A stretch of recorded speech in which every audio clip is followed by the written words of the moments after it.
Survival is a series that really transcends genre. When a project like this comes across your desk, what is the first thing that immediately captures your eye? Well, for me, it was just the source material. It wasn't just a television show to me. It was a comic book before that, and I was a fan of it. So Mm. there was talks very early, and I'm talking like, God, almost 8, 9 years ago about Oh wow. developing this into a television show. And at the time, I spoke with Tim Seeley and Aaron Kuntz about, how they wanted me to be a part of it. And I was like, sounds great, guys. Love a comic book. Anything you need me to do, I will be there for it. So it's really cool to have it come to fruition. That's a perfect segue to this next question that I had for you. But when you're playing a character who already exists in another medium, how much do you draw from that original source material? And how do you kind of approach building that bridge between what's familiar and then bringing your own version to life?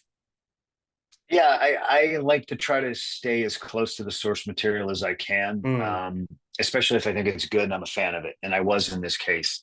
But they tweaked a little two, three things here. The way he dresses is a little bit different. And again, those are all things that I don't have input on. I show up to my trailer and there's clothes there and I put them on and I'm like, okay, this is what we're doing.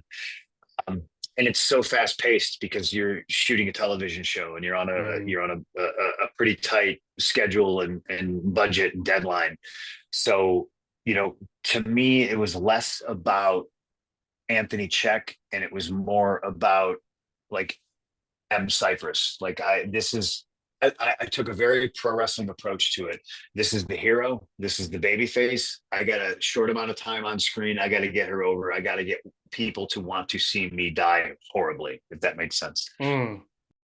You're like surveying the hero's survey story. Absolutely.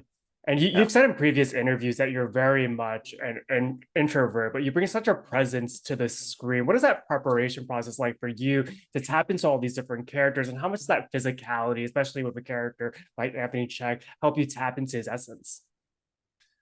Well, the physicality is easy, and they gave me a little bit of leeway with that. In Hollywood, we like to use camera angles and stunt doubles, and I find that if the other actor that I'm playing with is reciprocating it, like I figure I can always be a little bit more physical. And Mm.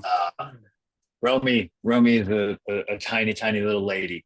And I had to employ, I said, you're not going to hurt me no matter what you do. Like, it's not going to happen. We can use the stunt doubles.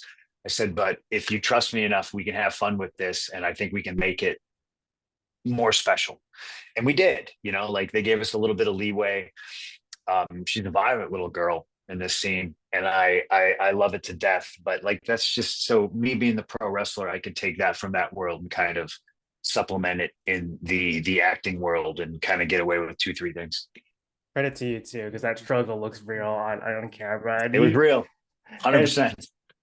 you you've built up an illustrious career in the ring where you're able to feed off kind of that live crowd. How different has that experience been stepping into a character on screen, like you just say, where you're feeding off a scene partner instead? What has that transition been like? Well, it can be jarring. Pro wrestling is more like Broadway. It's live. Like Mm. you can't stop and go, hey, can we shoot that again? Or, oh, I screwed up. It's there's there's no red light that turns on and off. It's when you're in front of the audience and it's live, you got to go. So I just said this earlier. I think it's pretty poignant. When I'm in the wrestling ring, I'm not an actor. I'm a reactor. I'm reacting to my opponent. I'm reacting to what the audience is giving us. I've been in situations where I'm supposed to be the hero and they're booing me. So okay, Mm. I'm going to switch things up. Television is different because you don't have that live audience. You don't have that instant feedback, but you trust what's on the page because you trust the writer and in turn trust the director and your acting partner or whoever you're doing a scene with. And you're creating magic in both worlds, but the recipe and the way you kind of cook things is different. Mm. Spoken like a true artist. You already touched upon this, but that final scene in episode 6, I think, is one that audiences are going to be talking about for a long time. What was your I initial hope so. reaction when you read that scene? And it also feels like such a nod to your fan base. What were the discussions with the creative team when shaping that moment? Well, so again, I haven't seen it, not Oh, yet. okay. So I'm told it's amazing. I'm told It it's a is. great scene.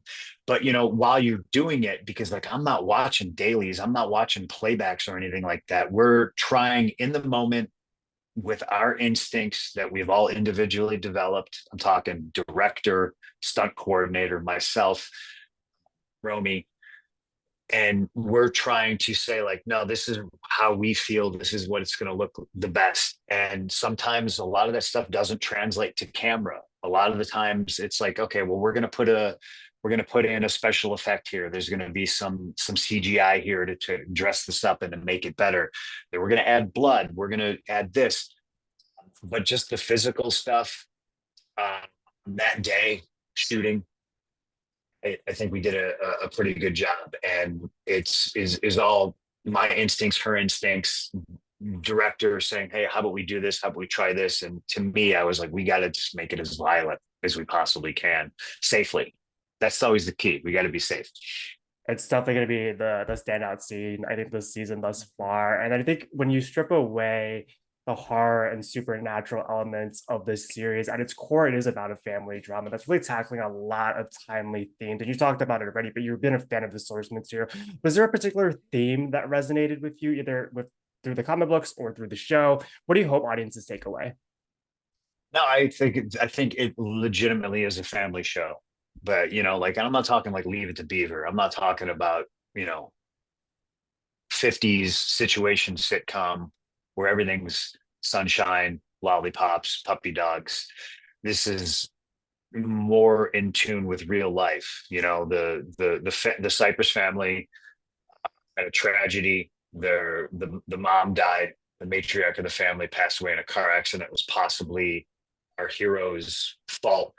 She has a real bone disease. So to me, it's about things that they haven't dealt with yet, and now they have this existential crisis of people coming back from Mhm. the dead and closed borders, and there's all these real world, very topical, applicable things going on. But at the core of it, it is the story about a dad struggling with his emotions, trying to keep his daughters as a family unit, and them splitting off. It's a family show. It really is.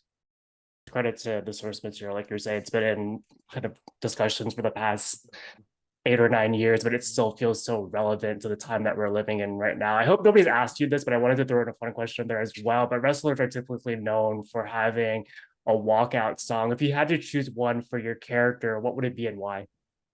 Oh, for Anthony Check? Oh God. Um, I feel like Revival's a bit of a time capsule because if you notice, there's no smartphones on this Mm-hmm. show at all. Because I feel like smartphones, the show would be 2 episodes long. People would just be filming stuff, they're Googling stuff, we're in and out. So it's a bit of a time capsule, feels a little bit maybe 90s. I think Anthony Check would use Papa Roach's Last Resort as an entrance music. Mm. Yeah, yeah, yeah. Very, very 90s and edgy.